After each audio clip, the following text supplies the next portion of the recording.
Assalamualaikum warahmatullahi wabarakatuh. Gimana kabar kalian? Semoga dalam keadaan sehat-sehat ya.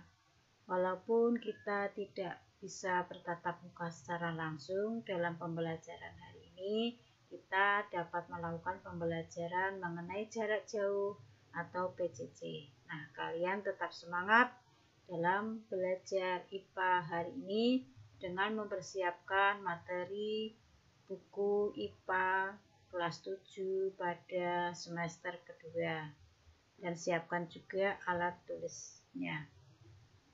Coba kalian perhatikan gambar di bawah ini.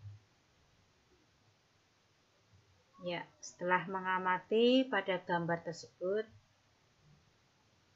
apa yang akan terjadi pada gambar bagian seorang anak yang membuang sampah pada perairan ataupun sungai? Akan mengakibatkan apa? Yang pertama, air berarti apa? Tercemar. Kemudian makhluk hidup akan mati yang berada di perairan tersebut, misalkan pada ikan. Berbau pada perairan tersebut. Kemudian mengganggu pemandangan pada lingkungan sekitar. Nah, pada kaitan ini, pada pertemuan kali ini, pada pertemuan yang kedua, yaitu mengenai pencemaran air. Pada pencemaran air ini, pada KD 3.8 menganalisis terjadinya pencemaran lingkungan dan dampaknya. Tujuan pembelajaran kalian diharapkan dapat yang pertama menjelaskan pengertian pencemaran air, kedua menyebutkan faktor-faktor penyebab pencemaran air, yang ketiga menyebutkan dampak dari pencemaran air, dan keempat menyebutkan cara penanggulangan pencemaran air. Nah, pada pertemuan kali ini yang pertama mengenai pencemaran air, yaitu masuknya makhluk hidup, zat, energi, atau komponen lain di dalam air, sehingga kualitas air turun sampai menyebabkan air tidak berfungsi lagi sesuai dengan peruntukannya. Nah, air dikatakan tercemar apabila air itu sudah berubah, kemudian baik warna maupun bau, derajat keasaman atau pH maupun rasanya. Dengan kata lain, air tercemar apabila terjadi penyimpangan sifat-sifat air dari keadaan normal. Pada faktor-faktor pencemaran air, yang pertama pada limbah industri. Limbah industri ini pada cenderung mengandung zat berbahaya karena harus dicegah agar tidak terbuang ke saluran umum. Jenis limbah industri ini dapat berupa limbah organik berbau, yaitu misalkan pada pabrik tekstil ataupun kertas, dan limbah anorganik berupa cairan panas yang berbuih dan berwarna. Yang kedua, pada limbah rumah tangga. Limbah rumah tangga merupakan limbah berasal dari hasil samping kegiatan perumahan. Seperti apa? Seperti rumah tangga, pasar, perkantoran, maupun perhotelan. Pada faktor pencemaran air yang ketiga, yaitu limbah pertanian. Pertanian juga dapat mengakibatkan terjadinya pencemaran air, terutama akibat dari penggunaan pupuk dan bahan kimia pertanian seperti pada insektisida dan herbisida. Nah, dalam penggunaan insektisida dan herbisida ini secara berlebihan akan mengakibatkan terjadinya blooming alga atau tumbuhnya sumber ganggang di atas permukaan air.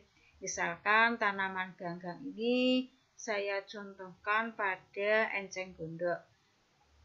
Banyak terdapatnya enceng gondok yang dapat menutupi seluruh permukaan perairan sehingga mengurangi kadar sinar matahari yang masuknya ke dalam.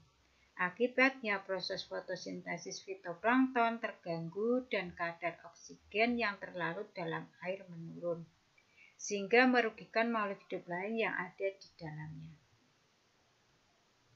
Dampak pencemaran air. Pada dampak pencemaran air, yang pertama yaitu penurunan kualitas lingkungan. Pembuangan bahan tercemar secara langsung dalam perairan dapat menyebabkan terjadinya pencemaran pada perairan tersebut.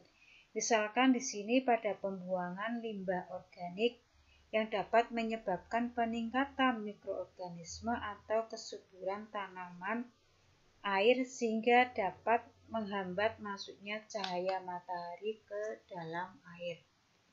Yang kedua, pada gangguan kesehatan. Air limbah yang tidak dapat dikelola dengan baik akan menimbulkan berbagai penyakit. Misalkan pada penyakit bakteri disebabkan oleh bakteri yaitu bakteri Escherichia coli, ini dapat menyebabkan penyakit diare. Kemudian ada juga bakteri Salmonella. Ini dapat menyebabkan penyakit tipes. Serta bakteri Vibrio cholera akan menyebabkan penyakit kolera. Yang ketiga, mengganggu pemandangan. Kadang-kadang air limbah mengandung polutan yang tidak mengganggu kesehatan dan ekosistem tapi mengganggu pemandangan kota. Meskipun air yang tercemar tidak menimbulkan bau, namun perubahan warna air mengganggu pemandangan mata kita. Hal ini tentu mengganggu kenyamanan dan keasrian dari tata kota. Yang keempat, mempercepat proses kerusakan benda. Ada sebagian air limbah yang mengandung zat yang dapat diubah oleh bakteri anaerob menjadi gas yang dapat merusak seperti pada H2S. Nah, ini dapat menyebabkan perkaratan pada besi. Yang kelima yaitu pada pemekatan hayati. Pada pemekatan hayati ini bahan-bahan beracun akan meresap ke dalam tubuh alga ataupun mikroorganisme lain yang selanjutnya hewan-hewan kecil atau zooplankton akan memakan alga. Lah, kemudian zooplankton ini akan dimakan oleh ikan kecil. Nah, ikan kecil dimakan oleh besar. Yang kemudian pada ikan besar ini akan memakan ikan kecil. Nah, apabila ikan besar tersebut ditangkap oleh manusia, maka akan dimakan oleh manusia. Ini menyebabkan bahan yang beracun bagi manusia. Kemudian, cara penanggulangan pencemaran air. Pada cara penanggulangan pencemaran air, yaitu yang pertama pembuatan kolam stabilisasi. Dalam kolam stabilisasi, air limbah diolah secara alamiah untuk menetralisasi zat-zat pencemar sebelum air limbah dialirkan ke sungai. Kolam stabilisasi yang umumnya digunakan adalah kolam anaerob, kolam fakultatif atau pengolahan air limbah yang tercemar bahan organik pekat, dan kolam maturasi atau pemusnahan mikroorganisme patogen. Nah, kolam stabilisasi ini dapat digunakan oleh semua kalangan karena memiliki daya murah dan mudah digunakan. Pada yang kedua, IPAL atau instalasi pengolahan air limbah. Pada IPAL ini ada 3 tahapan. Yang pertama, pengolahan pertama, yaitu yang pertama ini bertujuan untuk memisahkan zat padat dan cair menjadi dengan menggunakan saringan atau filter dan bak sedimentasi. Kemudian pengolahan kedua bertujuan untuk mengagulasikan atau menghilangkan kolit dan menstabilisasikan zat organik dalam limbah. Yang terakhir pada pengolahan 3, lanjutan dari pengolahan kedua yaitu menghilangkan nutrisi atau unsur hara, kemudian khusus nitrat dan fosfat serta penambahan klor untuk memusnahkan mikroorganisme patogen. Yang ketiga yaitu pengolahan secara ekskreta atau human ekskreta. Ini merupakan bahan pembuangan yang dikeluarkan oleh tubuh manusia berupa apa? Yaitu pada tinja atau feses dan air kencing atau pada urin. Dalam meminimalisasi sampah hasil limbah rumah tangga khususnya, ini dapat dilakukan upaya mengurangi sampah. Bahwa cara menangani limbah cair dan padat diharapkan tidak menyebabkan polusi dengan prinsip ekologi yang dikenal dengan istilah 4R. Yaitu apa pada istilah 4R?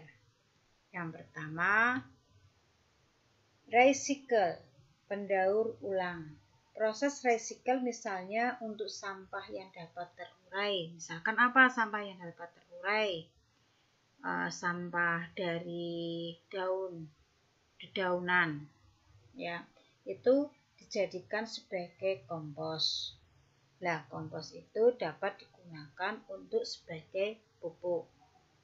Yang kedua, reuse, penggunaan ulang. Dilakukan untuk sampah yang tidak dapat terurai dan dapat dimanfaatkan ulang. Misalkan seperti apa? Pada botol minuman sirup.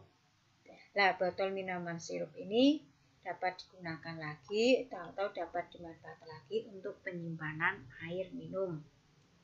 Reduce adalah melakukan pengurangan bahan atau penghematan. Contohnya, jika kalian belanja ke supermarket atau pasar, sebaiknya kalian membawa plastik dari rumah.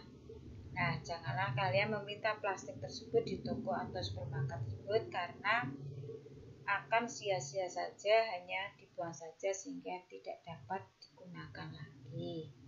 Kemudian repair, artinya melakukan pemeliharaan, contohnya yaitu membuang sampah tidak sembarangan.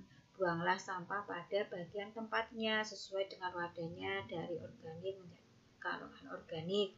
Sehingga apa? Terutama tidak membuang sampah pada perairan. Nah, pada pertemuan kali ini materi pencemaran air kalian bisa dapat memahaminya. Kalau belum paham, kalian bisa diulang pada video PPT animasi berikut ini berulang-ulang. Terima kasih. Cukup sekian. Assalamualaikum warahmatullahi wabarakatuh.